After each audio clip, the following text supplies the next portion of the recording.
Welcome back on this Tuesday. It's day 2 of Banned Book Week at the Agawam Public Library with displays of challenged and banned books over the past 50-plus years. It's just one of our stops today as we take you town by town.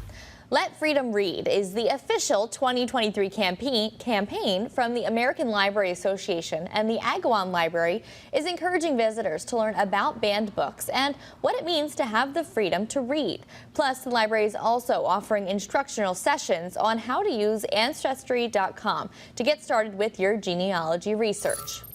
Now to Springfield for Town by Town. The award-winning and internationally acclaimed Ezekiel Wheels Klezmer Band getting ready to perform at Springfield College tonight from 7:30 to 8:30 p.m.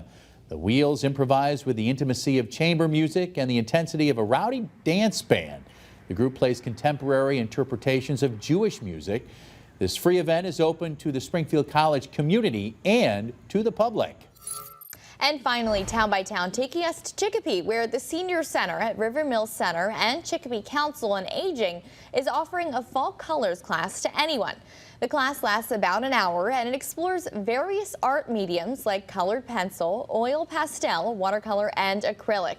Registration opened last week. Just give the center a call to find out the dates for each class and any other information.